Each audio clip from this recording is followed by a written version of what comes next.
18 अगस्त 1945 Japan के ताएहोकू airfield पर एक मिलिट्री एयरक्राफ्ट उड़ान भरता है।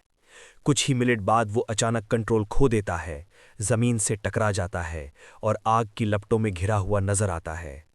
खबर फैलती है कि उस प्लेन में आज़ाद हिंद फौज के सुप्रीम कमांडर नेताजी सुभाष चंद्र बोस मौजूद थे। लेकिन कहानी यहीं खत्म नहीं होती। कोई क्लियर तस्वीर नहीं, कोई अंतिम विदाई भारत की धरती पर नहीं, और अनेक सवाल। क्या वाकई उनका अंत उस हादसे में हुआ, या फिर ये भी किसी बड़े गुप्त मिशन का हिस्सा था? इस रहस्य को समझने के लिए हमें वक्त में पीछे जाना होगा, उस दौर में जब एक युवा प्रतिभाशाली भारतीय ने ब्रिटिश साम्राज्य की सबसे कठिन परीक्षा पास कर ली थी। 23 जनवरी 1897, कटक। एक समृद्ध बंगाली परिवार में जन्मे सुभाष बचपन से ही अनुशासित और बुद्धिमान थे। उन्होंने इंडियन सिविल सर्विस की परीक्षा पास की, जो उस समय ब्रिटिश शासन की सबसे प्रतिष्ठित सेवा मानी जाती थी। लेकिन 1921 में उन्होंने अपनी मर्जी से नौकरी छोड़ दी। क्यों? क्योंकि वो ब्रिटिश हुकूमत का हिस्सा बनकर नहीं, बल्कि उससे समाप्त करके भारत की सेवा करना चाहते थे।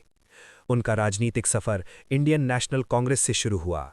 धीरे धीरे वो एक प्रभावशाली और लोकप्रिय नेता के रूप में उभर कर आए। 1938 में हरिपुरा सेशन और 1939 में त्रिपुरी सेशन में वो कांग्रेस प्रेसिडेंट चुने गए। लेकिन उनके विचार महात्मा गांधी और अन्य वरिष्ठ नेताओं से अलग थे।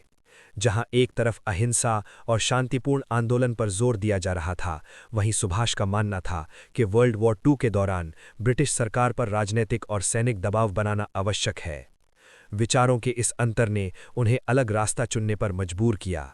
उन्होंने फॉरवर्ड ब्लॉक की स्थापना की और पूर्ण स्वराज के लिए सक्रिय रणनीति की बात की। ब्रिटिश सरकार ने उन्हें खतरा मानकर नज़रबंद कर दिया। कोलकाता के एल्गिन रोड वाले घर पर सख्त नज़र रखी जा रही थी। फिर आई 16 जनवरी 1941 की रात। एक व्यक्ति घर से निकला, लंबी दाढ़ी, पठानी कपड़े, सिर पर पगड़ी। नाम मोहम्मद जियाउद्दीन। किसी ने नहीं पहचाना कि ये वही सुभाष चंद्र बोस हैं। वो चुपचाप गाड़ी से निकले, गोमोह स्टेशन पहुंचे, वहां से रेल पकड़ी और पेशावर की तरफ बढ़े। गुप्त रास्तों से काबुल पहुंचे। अफगानिस्तान में कुछ समय रुककर वो सोवियत यूनियन के रास्ते जर्मनी पहुंचे। ये भाग जाना नहीं था, ये एक विश्व स्तर का मिशन था। 1941 में बर्लिन पहुंचकर उन्होंने फ्री इंडिया सेंटर की स्थापना की। आज़ाद हिंद रेडियो से वो विभिन्न भाषाओं में प्रसार करने लगे। उन्होंने यूरोपियन फ्रंट पर पकड़े गए भारतीय युद्धबंदियों को संगठित किया और इंडियन लीजन का गठन किया।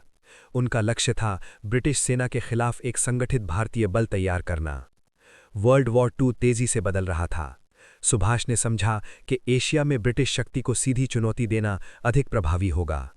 1943 में उन्होंने जर्मनी से जापान जाने का फैसला किया। ये यात्रा ऐतिहासिक थी।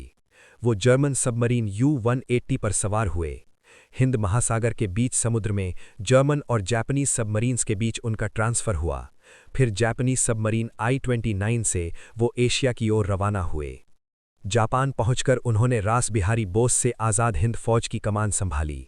सिंगापुर में उन्होंने एक जोशीला भाषण दिया, तुम मुझे खून दो, मैं तुम्हें आज़ादी दूंगा। ये सिर्फ स्लोगन नहीं था, ये एक आह्वान था जिसने हजारों भारतीयों को प्रेरित किया। 21 अक्टूबर 1943 को उन्होंने आज़ाद हिंद गवर्नमेंट की घोषणा की।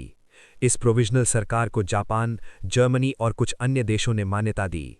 ये भारत की आज़ादी की दिशा में एक महत्वपूर्ण प्रतीकात्मक कदम था। दिसंबर 1943 में जापान ने अंडमान और निकोबार द्वीप का प्रशासन आज़ाद हिंद गवर्नमेंट को सौंप दिया। सुभाष ने इनका नाम शहीद और स्वराज रखा। पहली बार किसी भारतीय नेता ने भारत की भूमि पर एक स्वतंत्र सरकार का प्रतीक स्थापित किया।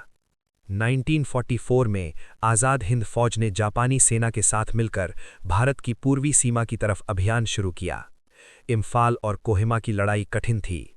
आपूर्ति की कमी, मौसम की कठोरता और मित्र राष्ट्रों की मजबूती ने इस अभियान को प्रभावित किया। अंततः ये मिशन सफल नहीं हो सका, लेकिन इसने ब्रिटिश शासन को हिला दिया।